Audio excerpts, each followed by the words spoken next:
Assalamualaikum warahmatullahi wabarakatuh. Salam sejahtera bagi kita semua.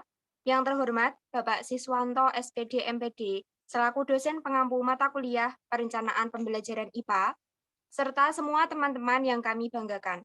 Sebelumnya, terima kasih atas kesempatan yang telah diberikan. Perkenankanlah kami dari kelompok 9 dengan anggota Zuninda Rahayu dengan NPM 21103030312, Amanda Sakinah dengan NPM 21103030015, saya sendiri, Krisma Diana, dengan NPM 21203030054, dan Ananda Rizka Malia dengan NPM 21403030109. Akan mempresentasikan hasil diskusi kelompok kami berkaitan dengan pendekatan, model, strategi, dan teknik pembelajaran IPA. Topik yang akan kita bahas yaitu meliputi apa yang dimaksud pendekatan, model, strategi, dan teknik pembelajaran, sebutkan dan jelaskan beberapa contoh pendekatan pembelajaran, strategi, dan teknik pembelajaran. Proses pembelajaran IPA menekankan pada hakikat sains sebagai sebuah proses, sikap, produk, dan aplikasi. Sebutkan dan deskripsikan jenis-jenis model pembelajaran yang sesuai dalam pembelajaran IPA yang menekankan hakikat sains tersebut. Minimal 5 model pembelajaran. Untuk materi yang pertama, akan disampaikan oleh Zuninda Rahayu. Kepada Zuninda Rahayu, dipersilahkan. Baik, terima kasih kepada Krisma Diana. Di sini saya akan memaparkan materi mengenai pengertian pendekatan, model, strategi, dan teknik pembelajaran. Untuk materi yang kedua yaitu mengenai contoh pendekatan pembelajaran. Untuk materi yang pertama yaitu mengenai pengertian pendekatan pembelajaran. Pengertian dari pendekatan pembelajaran merupakan suatu sudut pandang kita terhadap proses pembelajaran yang merujuk pada pandangan tentang terjadinya suatu proses yang sifatnya masih sangat umum. Di dalamnya mewadahi, menginspirasi, menguatkan, dan melatari metode pembelajaran dengan cakupan teoritis tertentu. Untuk materi yang kedua yaitu mengenai model pembelajaran. Jadi model pembelajaran pada dasarnya merupakan bentuk pembelajaran yang tergambar dari awal sampai akhir yang disajikan oleh guru secara khas. Dengan kata lain, model pembelajaran merupakan bungkus atau bingkai dari penerapan suatu pendekatan, metode, dan teknik pembelajaran. Untuk materi yang ketiga yaitu mengenai strategi pembelajaran. Strategi pembelajaran ini merupakan kegiatan pembelajaran. Strategi pembelajaran ini dapat diartikan secara singkat dan secara luas. Untuk secara singkatnya, sama aja dengan metode pembelajaran, yaitu sama-sama merupakan cara dalam rangka pencapaian tujuan.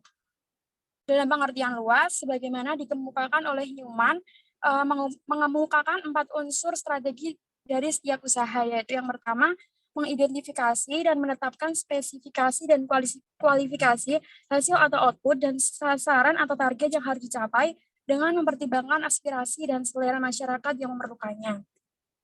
Kemudian, mempertimbangkan dan memilih jalan pendekatan umum atau basic way yang paling efektif untuk mencapai sasaran.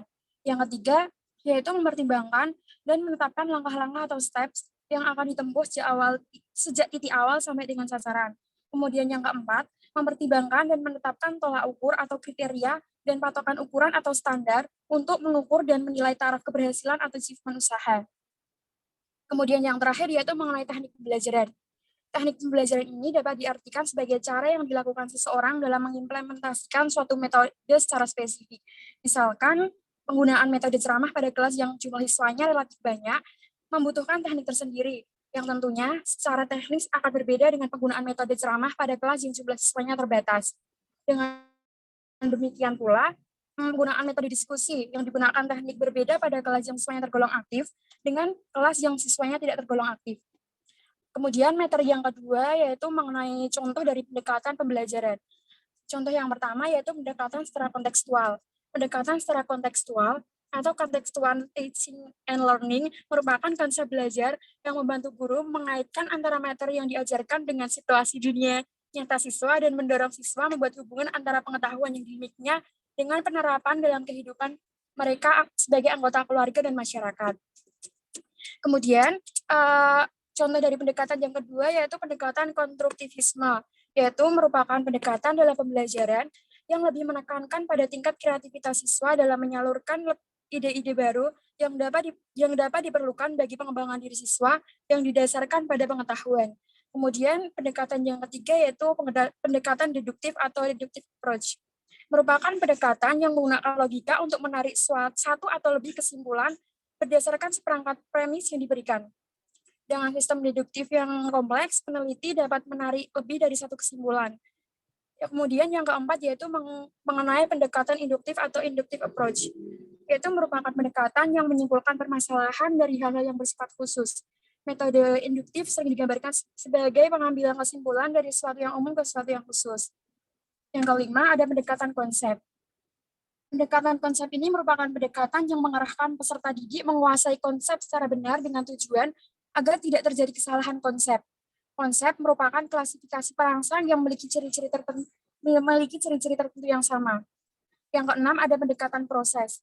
Pendekatan proses ini merupakan pendekatan pengajaran yang memberikan kesempatan kepada siswa untuk menghayati proses penemuan atau penyusunan suatu konsep sebagai suatu keterampilan proses. Yang ketujuh, ada pendekatan open-ended. Menurut Suherman dan kawan-kawan, problem yang diformulasikan memiliki multi jawaban yang benar disebut problem tak lengkap. Siswa yang dihadapkan dengan problem tak lengkap, tujuan utamanya bukan untuk mendapatkan jawaban, tetapi lebih menekankan pada cara pandang bagaimana sampai pada suatu jawaban. Yang kedelapan, ada pendekatan saintifik. Merupakan proses pembelajaran yang dirancang sedemikian rupa agar peserta didik secara aktif mengkonstruksi pengetahuan, keterampilan melalui tahapan mengamati, menanya, menalar, mencoba, serta membentuk jejaring untuk semua mapel. Yang kesembilan, ada pendekatan realistik. Pendekatan realistik ini menurut Sofyan merupakan sebuah pendekatan pendidikan yang berusaha menempatkan pendidikan pada hakiki dasar pendidikan itu sendiri. Dan yang ke-10 ada pendekatan sains, teknologi, dan masyarakat. Pendekatan ini merupakan gabungan antara pendekatan konsep, keterampilan proses, inquiry, serta discovery, serta pendekatan lingkungan. Untuk materi yang selanjutnya akan disampaikan oleh Amanda Sakinah. Kepada Amanda Sakinah, saya persilahkan. Baik, terima kasih atas kesempatannya. Untuk materi selanjutnya mengenai strategi pembelajaran.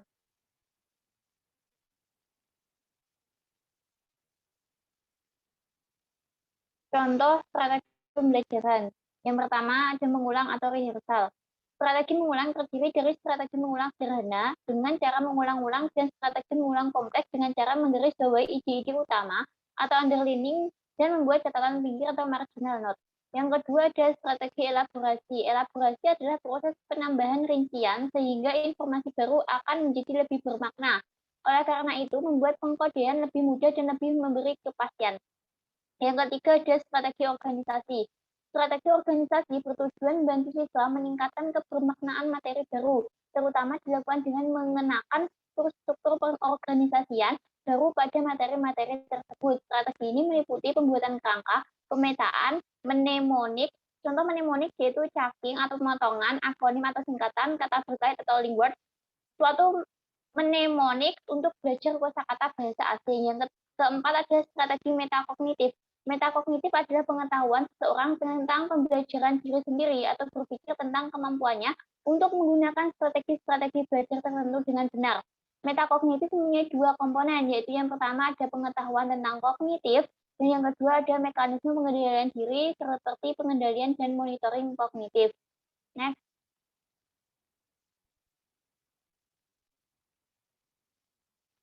Selanjutnya ada contoh teknik pembelajaran. Yang pertama ada teknik ceramah. Teknik ceramah ialah cara mengajar yang paling tradisional dan telah lama dijalankan dalam sejarah pendidikan, yaitu di mana seorang guru menularkan pengetahuannya kepada siswa secara lisan atau ceramah. Yang kedua ada teknik diskusi. Teknik diskusi adalah salah satu teknik belajar mengajar yang dilakukan oleh seorang guru di sekolah, yang dimana di dalam teknik ini terjadi proses interaksi antara dua atau lebih individu yang terlibat, saling tukar-menukar pengalaman, informasi, memecahkan masalah. Dapat juga semuanya aktif, tidak ada yang pasif sebagai pendengar. Yang ketiga ada teknik tanya-jawab. Teknik tanya-jawab adalah suatu cara mengelola pembelajaran dengan menghasilkan pertanyaan-pertanyaan yang mengarahkan siswa memahami materi tersebut. Yang keempat ada teknik pemberian tugas secara individu ataupun kelompok. Teknik pemberian tugas adalah cara mengajar atau penyajian materi melalui penugasan siswa untuk melakukan suatu pekerjaan. Pemberian tugas dapat secara individual atau kelompok. Pemberian tugas untuk setiap siswa atau kelompok dapat sama dan dapat pula berbeda. Yang kelima ada teknik penemuan atau discovery dan simulasi. Untuk teknik penemuan merupakan proses di mana seorang siswa melakukan proses mental yang harus mampu mengasimilasikan sesuatu konsep atau prinsip. Yang untuk simulasi merupakan cara mengajar di mana menggunakan tingkah laku seseorang dengan tujuan agar orang dapat menghindari lebih mendalam tentang bagaimana orang itu merasa dan berbuat sesuatu. Dengan kata lain, siswa memegang peranan sebagai orang lain. Yang keenam adalah teknik inquiry. Teknik inquiry merupakan kegiatan pembelajaran yang melibatkan secara maksimal seluruh kemampuan siswa untuk mencari dan menyelidiki sesuatu seperti benda, manusia, atau peristiwa secara sistematis, kritis, logis, analitis, sehingga mereka dapat merumuskan sendiri penemuannya dengan penuh percaya diri. Yang ketujuh ada teknik eksperimen dan demonstrasi. Teknik eksperimen merupakan salah satu cara mengajar di mana seorang siswa diajak untuk beruji coba atau mengadakan pengamatan. Kemudian hasil pengamatan itu disampaikan di kelas dan dievaluasi oleh guru. Untuk teknik demonstrasi merupakan teknik mengajar di mana seorang instruktur atau tim guru menunjukkan, memperlihatkan suatu proses. Yang kedelapan ada teknik karya wisata. Teknik karya wisata merupakan teknik mengajar yang dilaksanakan dengan mengajak siswa ke suatu tempat atau objek tertentu di luar sekolah untuk mempelajari atau menyelidiki sesuatu. Yang kesembilan ada teknik bimbingan atau tutorial. Teknik bimbingan atau tutorial adalah suatu pengolahan pembelajaran yang dilakukan melalui proses bimbingan dan diberikan atau dilakukan oleh guru pada siswa, baik secara perorangan atau kelompok kecil siswa. Untuk yang terakhir ada teknik problem solving. Teknik problem solving atau pemecahan masalah bukan hanya sekedar teknik mengajar, tetapi juga merupakan suatu teknik berpikir. Sebab dapat menggunakan teknik-teknik lainnya yang dimulai dengan mencari data sampai kepada menarik kesimpulan. Untuk materi selanjutnya akan dijelaskan oleh rekan saya, Desmadiana. Kepadanya dipersilakan. Baik, terima kasih kepada Amanda Sakinah yang telah menyampaikan materinya. Yang selanjutnya adalah jenis-jenis model pembelajaran yang sesuai dalam pembelajaran IPA yang menekankan hakikat sains.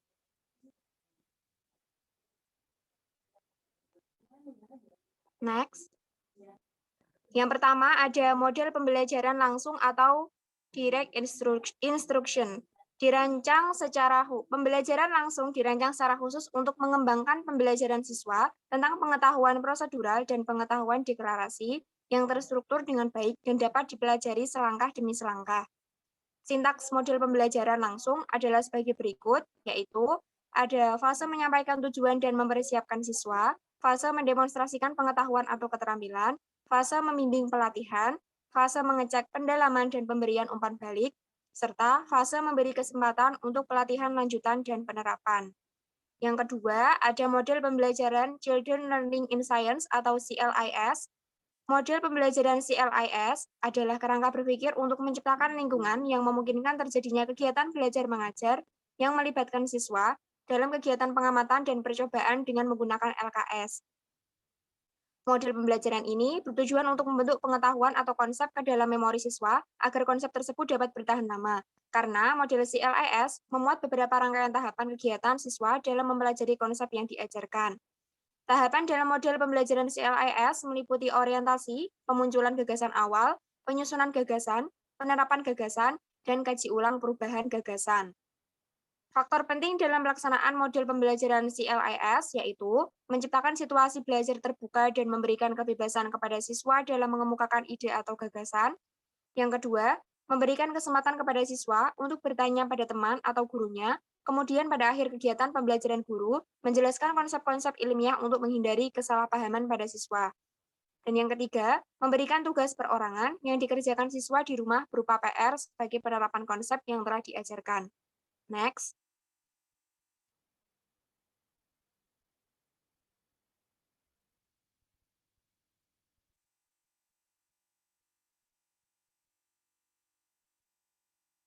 Nah, untuk model pembelajaran yang ketiga adalah model pembelajaran berbasis masalah atau problem-based learning.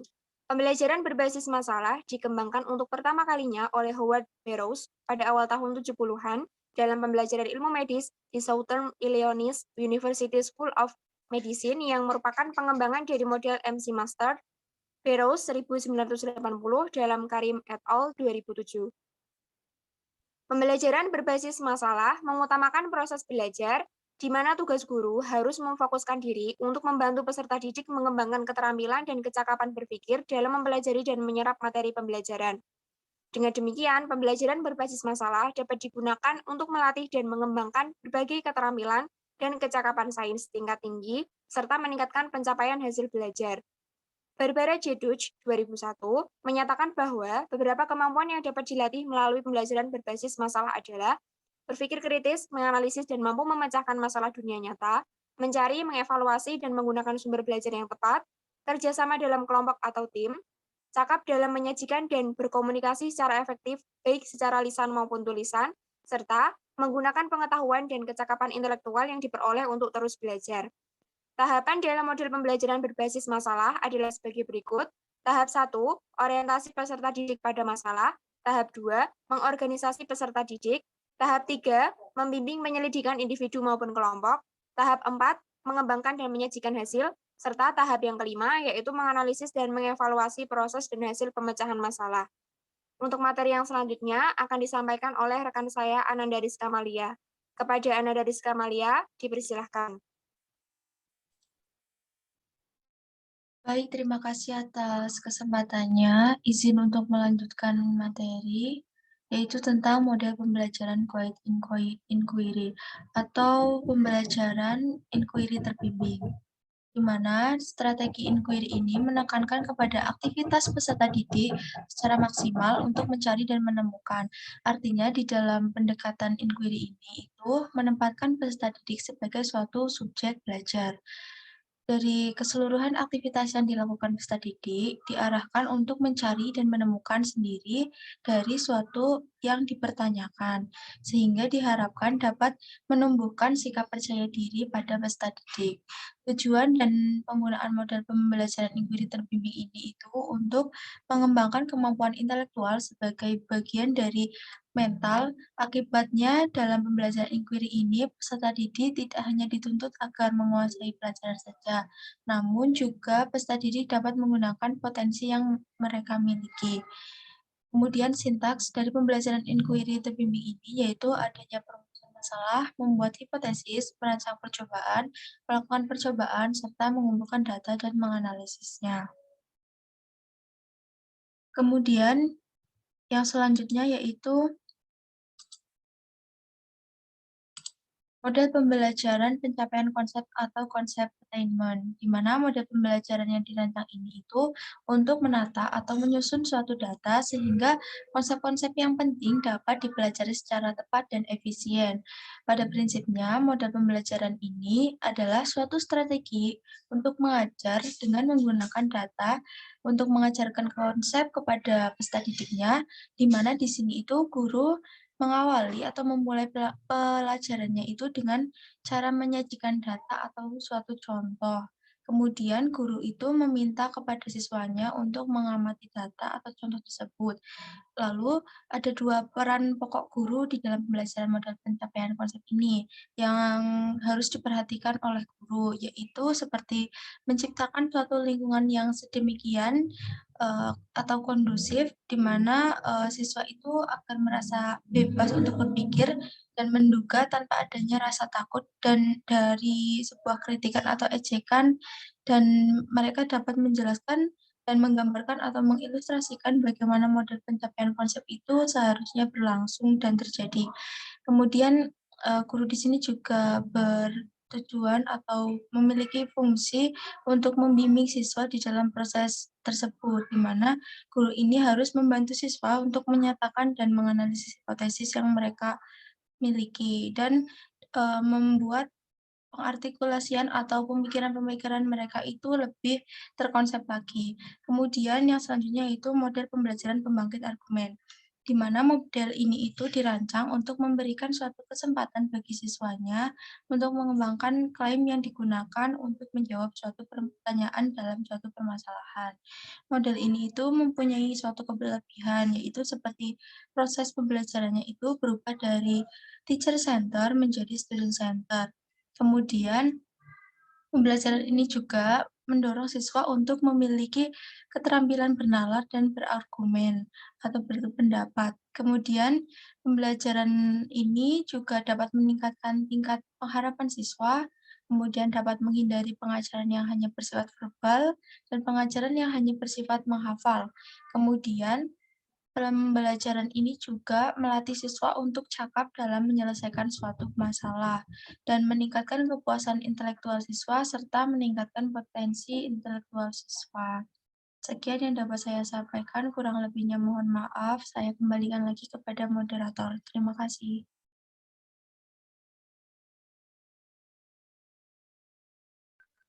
Baik, terima kasih kepada teman-teman yang telah menyampaikan materinya dengan baik.